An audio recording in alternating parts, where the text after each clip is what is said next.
waited, and after a few seconds, she heard a whisper. "I think he's dead." The main door of the 1940s apartment building was ajar when the squad car arrived. The number of bicycles parked outside bore witness to the fact that this was student housing, one of the buildings that had recently been converted to meet the increasing demand from the capital's academic institutions. The two police officers went up a flight of stairs and down a long corridor with a dozen or so doors on either side. They glanced into the shared kitchen, where a pile of dirty dishes filled the sink. A handwritten note had been stuck on one of the cupboard doors. "Clean up after yourself. Your mommy doesn't live here." There was a carelessly knotted garbage bag lying in one corner.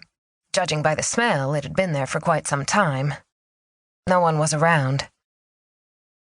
At the far end of the corridor, one of the doors was wide open. Outside, an ashen-faced young woman was sitting on the floor with her back to the wall. She wore jeans and black sneakers, and her thick, dark red sweater seemed too big for her thin body. "Amanda Greenforge," said the officer. "Yes." A tear-stained face turned up toward her. The officer crouched down and gently laid her hand on the young woman's arm.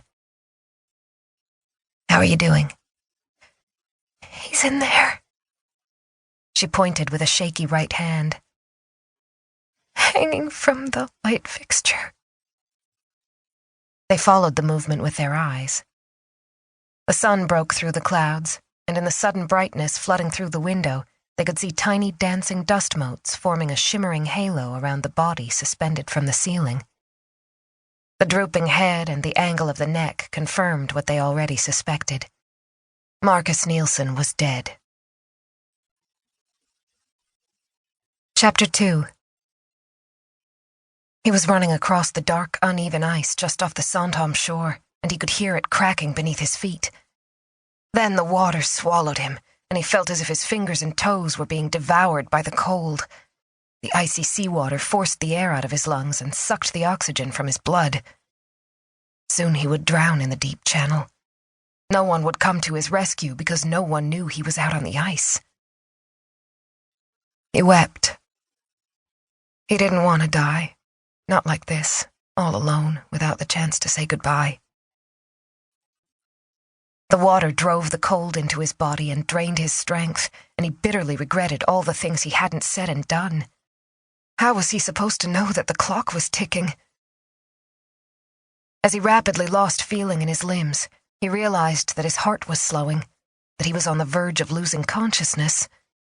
Soon a false warmth would spread through his veins. He would give in, and everything would be over. But he didn't want to die. Not now. Not without Pernilla by his side. By now he was shivering so much that he had to let go. He sank back into the freezing water.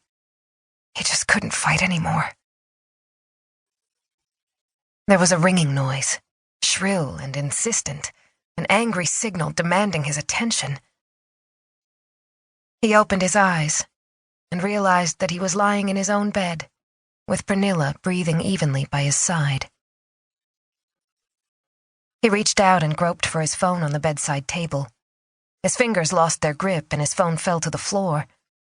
After a brief silence, it started ringing again. It sounded even louder this time. Pernilla stirred. "Phone," she mumbled. Her voice finally brought him back to reality. He swung his legs over the side of the bed, but when he lowered his left foot to the floor and tried to stand up, he almost lost his balance. He still hadn't gotten used to it. He bent down and grabbed his phone. He pressed it to his cheek, and immediately it was wet with tears. His voice was scratchy as he said, "Thomas Andreasson."